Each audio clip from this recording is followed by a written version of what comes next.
buenos días y bienvenidos a una nueva edición de Panorama.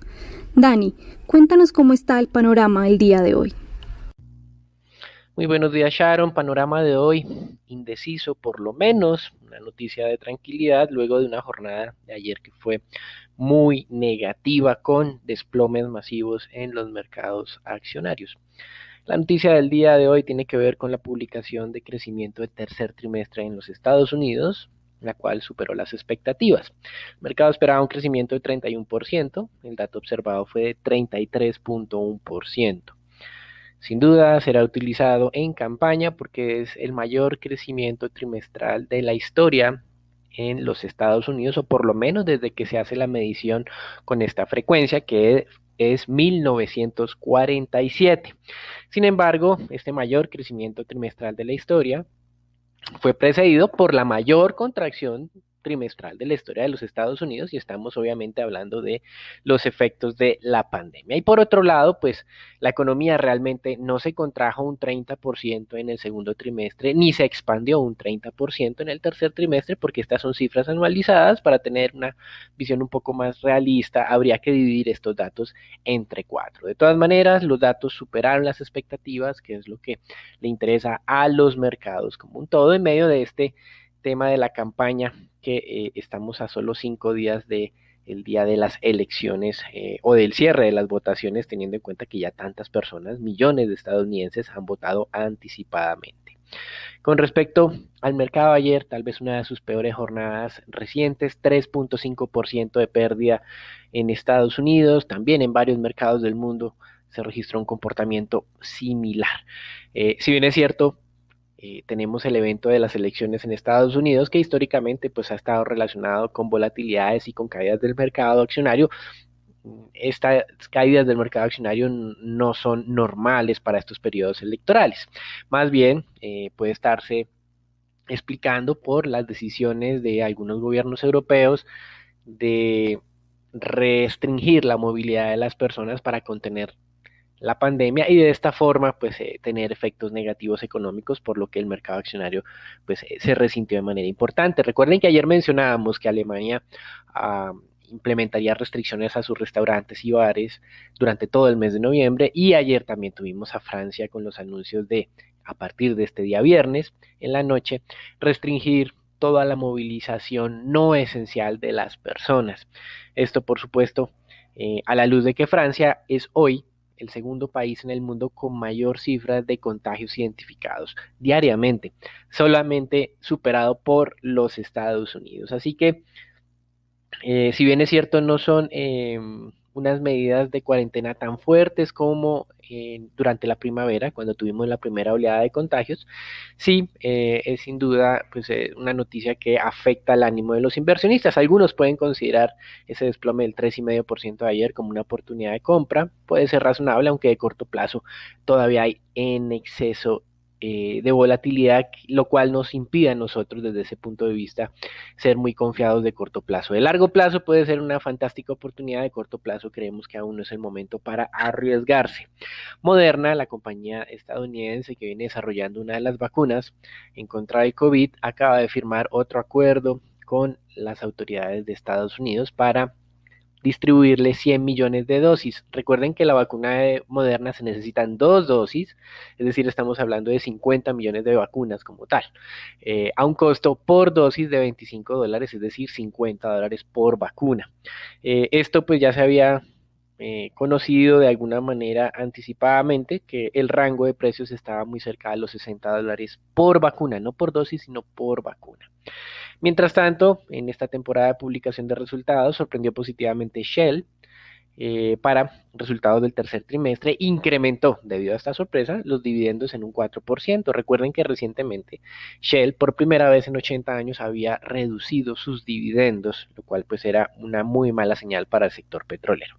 También en Europa hemos tenido las publicaciones de resultados de Credit Suisse por debajo de lo esperado, pero tuvimos a Lloyds Bank en Inglaterra generando $1 billón de libras esterlinas en utilidades y también un buen comportamiento de la alemana Volkswagen por la reacción positiva del mercado chino, teniendo en cuenta la alta participación que tenía Volkswagen en esta economía.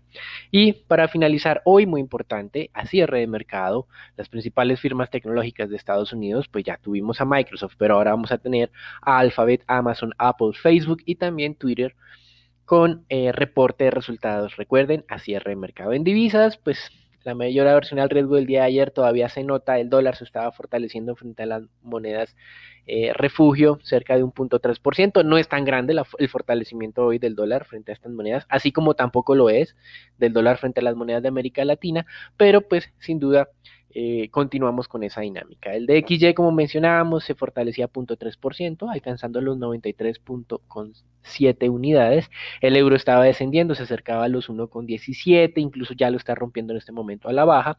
La libra esterlina estaba en 1.29,5, hace algunos momentos, también debilitándose.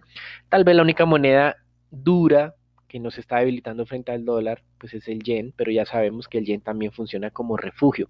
Así que no es extraño en una jornada igual que ayer, que así como el dólar se fortalecía, el yen también lo haga y el franco suizo.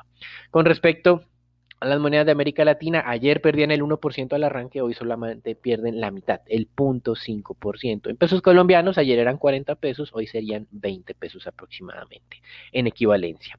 Materias primas, sí, tenemos muy malas noticias acá, aquí no se ha frenado el desplome, tenemos como una confluencia de malas noticias. Recuerden que ya desde el mes de julio hablábamos de los retrocesos que esperábamos para este mercado, con objetivos del Brent de $37, pues hemos tardado muchos meses en alcanzarlo. El día de hoy, finalmente, la cotización del Brent se estaba acercando por primera vez, estaba muy cerca de los 37,40 centavos de dólar por barril. En este momento incluso estamos ya por debajo de los 37. ¿Qué está llevando esto? Pues sin duda los temores desde el lado de la demanda, de que las decisiones de confinamiento o de restricciones a la movilización en Europa reduzca la demanda de corto plazo y por esta vía pues tengamos un descenso adicional en los precios del crudo. Pero hay otros elementos. Ayer se confirmó que los inventarios en Estados Unidos habían crecido más fuerte de lo que el mercado venía anticipando. Y decimos que se confirmó porque ya el día martes los inventarios API nos hablaban de más de 4 millones de incremento en los inventarios de crudo. Ayer tuvimos las cifras oficiales del Departamento de Energía, fueron 4.3 y el mercado en teoría solo esperaba 1.2. Por otro lado, también hemos tenido las especulaciones de que tal vez Arabia Saudita decida o mantener o reducir los precios de su crudo para el mes de diciembre a los clientes asiáticos, y esto debido a que las referencias de Dubái han venido descendiendo cerca de 12 centavos en las últimas semanas y también los estrechos márgenes que tienen las refinadoras. Hemos visto varias noticias diciendo que las refinadoras en el mundo, muchas de ellas están operando solo a un 50 o 60% y muchas de estas pues a este nivel de utilización de capacidad pues no son rentables. Frente al tema de Libia, hemos tenido pues más información, supuestamente miembros del gobierno en este país afirmaron que la producción ya estaba en 680,000 barriles día. En septiembre era solo 200,000. El mercado esperaba que subieran a cerca de 300, 400,000 a cierre de año. Estamos solo en octubre, hemos duplicado esas expectativas y algunos mencionan que tal vez el millón de barriles de producción de Libia no está tan lejos, solo les dará algunas semanas. Libia, antes de todos sus problemas entre las dos facciones, unas apoyadas por Turquía y otros por Emiratos Árabes, etcétera, etcétera, estaba produciendo más de 1 millón de barriles, descendió a los 200,000 y en este momento está retomando las operaciones. Esto no es nada bueno en esta coyuntura. Recuerden que incluso los analistas le están recomendando a la OPEP que en enero no incremente la producción en 2 millones de barriles, pues ya con Libia incrementando de aquí a esa fecha probablemente 800,000 barriles, pues probablemente la OPEP tendrá que ser mesurada en los ajustes que tenía planeados para el año 2021. Así que estas noticias no son muy positivas y todo esto a pesar de la llegada del 11º huracán al Golfo de México, que ha tenido sin duda repercusiones en la operación de algunas compañías. En materias primas también estamos viendo noticias negativas para el oro. La demanda de oro del tercer trimestre cayó a mínimos desde el año 2009, un 20% menos que el año pasado, solamente 892 millones de toneladas de oro. Sin embargo, aquí tenemos una aclaración. La demanda de oro de las fuentes tradicionales de demanda, que es joyería en China y en India, ha venido muy deprimida durante los últimos trimestres. Lo que estaba haciendo o compensando esa menor demanda era el tema de los ETF o de los fondos de inversión especulativos es principalmente en los Estados Unidos. Esos fondos han venido liquidando, los bancos centrales también, aprovechando los altos precios del oro. Creemos nosotros que la irrigación de más liquidez más adelante recompondrá la situación y ayudará a que estos especuladores vuelvan y se mejore la demanda en los próximos trimestres. En renta fija, el mercado del día de hoy está muy enfocado en las decisiones del Banco Central Europeo. Ya las tuvimos hace algunos minutos, reafirmando las expectativas, más bien los planes que tenían ya de liquidez. No se dio lo que algunos especulaban de un incremento de liquidez inmediato, pero sí dejaron la puerta abierta para hacer ajustes al mes de diciembre, que era otra de las especulaciones que tenía el mercado. Hasta el momento no ha habido una reacción grande a esas declaraciones que se han dado hace algunos minutos por parte del Banco Central Europeo. Mañana estaremos ampliando el análisis con un poco más de información. En Europa hemos tenido noticias positivas el día de hoy, sorpresivamente de encuestas de expectativas del mes de octubre, y esto es sorpresivo teniendo en cuenta que obviamente pues la pandemia ha estado impactando más duramente a esta zona durante este mes. Tal vez las expectativas eran aún más negativas y el dato sigue siendo malo, pero no tan malo como se venía esperando. Son indicadores de clima de negocios, de sector servicios, sector industrial, de los consumidores y de la economía como un todo. Y para finalizar, en su reunión mensual, el Banco Central de Japón mantuvo su política monetaria inalterada, sin sorpresa, pero sí hizo unos ajustes sobre las expectativas de recuperación. Dicen que van a ser más fuertes, pero esto se debe a que también han deteriorado sus pronósticos de crecimiento y de inflación sobre este año fiscal. Eso es todo por el día de hoy. Una jornada que comienza un poco más tranquila. Ayer fue muy terrible, muy difícil y esperamos que nos cuente entonces Raúl, Daniela, Nicolás y Charon lo que va a ocurrir en el mercado colombiano. Gracias, Dani. Bueno, la noticia más importante para Colombia sería la ratificación de la calificación de largo plazo por parte de la calificadora de S&P. Esta nos mantuvo en la calificación crediticia triple B negativa. La perspectiva de las calificaciones de largo plazo sigue siendo negativa. Con esta decisión, el país mantiene el grado de inversión, esto estando en el límite inferior del grado de inversión con Fitch Ratings, mientras que con Moody's estamos un escalón por encima. La calificadora afirmó que podría revisar la perspectiva estable dentro de los próximos 12 a 18 meses si el gobierno toma medidas para estabilizar la economía y mantener así las perspectivas de crecimiento del PIB y fortalecer la política fiscal. Esto va de la mano de del desempeño de Colombia para lograr salir adelante de la pandemia. Buena noticia por parte de esto. En segundo lugar, el presidente Duque anunció el día de ayer que el aislamiento selectivo con distanciamiento individual responsable, este esquema por el que hemos estado en el último mes, se extenderá también hasta el próximo 30 de noviembre. Esto según las recomendaciones de expertos y manteniendo las condiciones actuales. Esto básicamente es seguir manteniendo el cuidado, respetar las medidas de bioseguridad que se han dado, el uso de tapabocas y el lavado de manos como las medidas más importantes. Por otra parte, el Ministerio de Hacienda y Crédito Público presentó en las comisiones económicas del Congreso el proyecto de ley del presupuesto general de regalías para el bienio del 1 de enero del 2021 al 31 de diciembre del 2022 por un monto total de 17.3 billones de pesos. Y para finalizar, datos de energía, el Ministerio de Minas y Energía informó que la demanda durante la cuarta semana de octubre experimentó un crecimiento del 0.82 comparada con la semana anterior. De esta manera, desde el momento más crítico de la pandemia, que fue en abril, hay un crecimiento del 14%.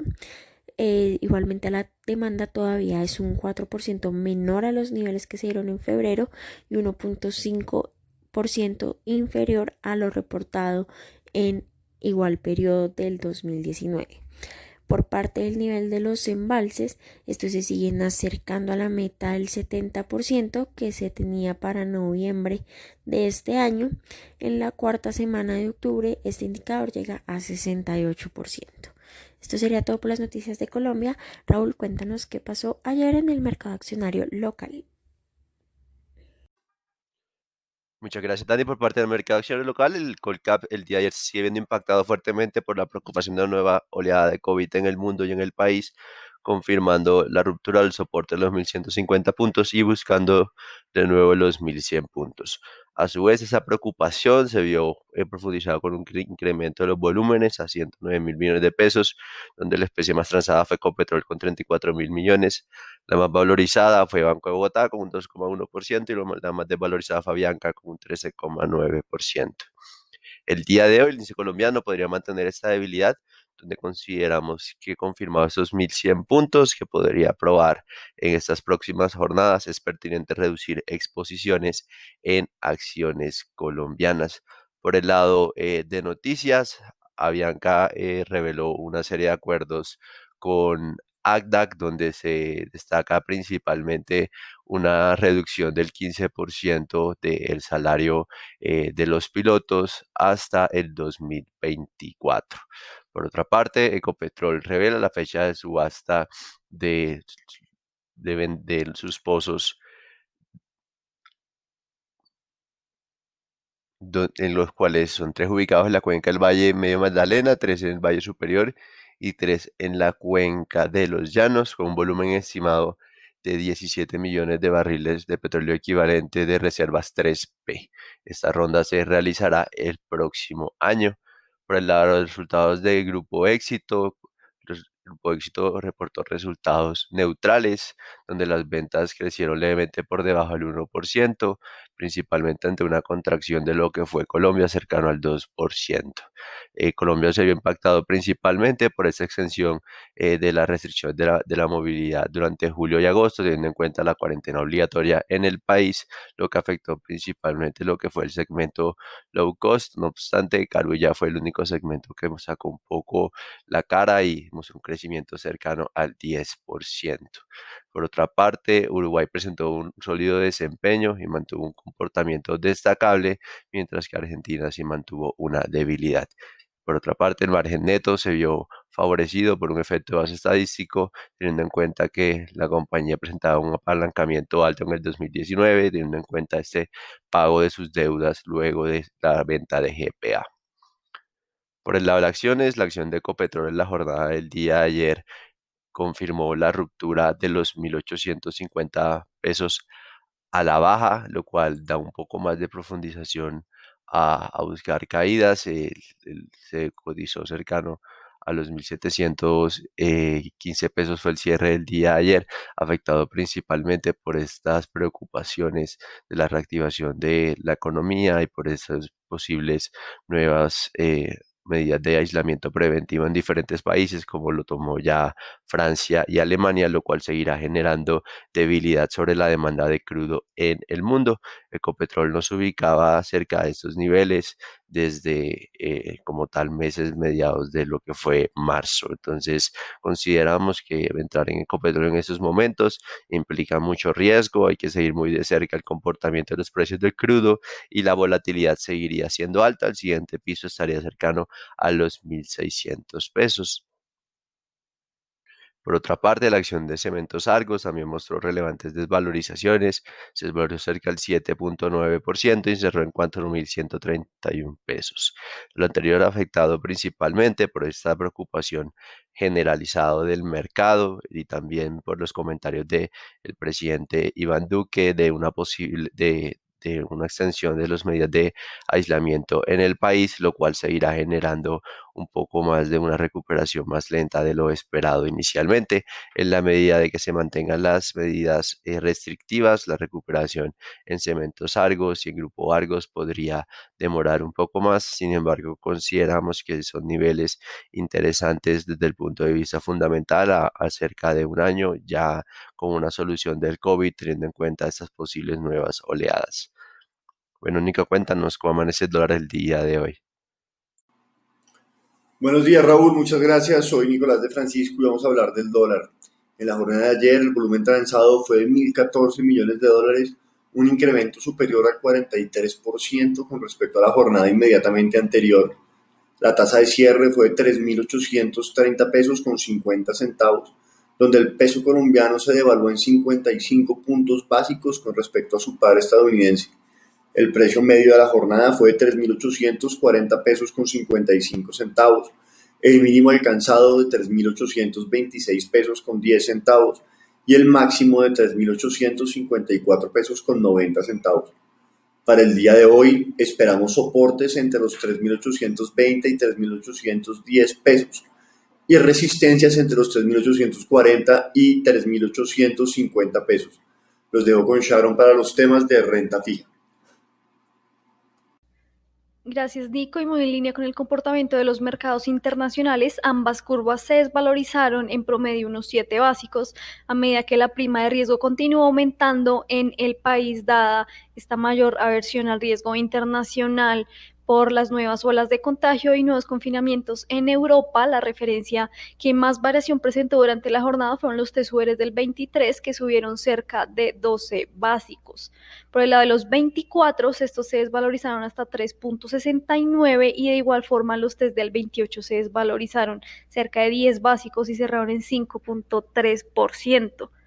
El día de ayer, la Nación adjudicó 975.000 millones de pesos en test en pesos, sobreadjudicando una vez más el 50% del monto inicial ofertado, ya que obtuvieron una sobredemanda de unas 3.6 veces.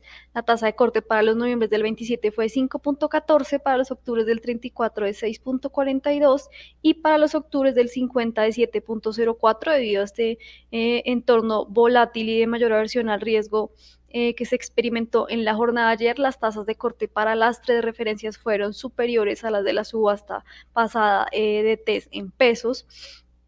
El día de hoy esperamos que el mercado tome un descanso tras evidenciar esos retrocesos fuertes el día de ayer y también preparándose un poco a la reunión del Banco de la República, que será el día de mañana, además impulsado por un entorno más calmado por estos buenos datos internacionales en Estados Unidos de crecimiento, que ya nos contó Daniel, y también por el lado de Colombia se mantendría estable por esta noticia de la rectificación de la calificación en triple B menos y en perspectiva negativa por parte de Standard & Poor's, que también ya nos contó Daniela con más detalle. Por el lado de deuda corporativa se negociaron solo 3.000 millones a través del sistema transaccional y 642.000 millones de pesos por registro. Lo más transado continúa estando concentrado en tasa fija del 21 e IPC del 21, y también observamos un poco más de movimiento en las referencias con vencimiento en 2022. El día de ayer, Grupo Argos completó el primer canje de deuda corporativo realizado en el mercado local. Intercambió 130.000 millones de pesos en bonos con vencimiento en 2024 por bonos del 2027 al IPC más 2.65%. Con esto culminamos nuestro panorama del día de hoy. Gracias por acompañarnos y quedamos atentos a más noticias internacionales que puedan afectar el desempeño de los mercados el día de hoy. Gracias por acompañarnos y que tengan un feliz día.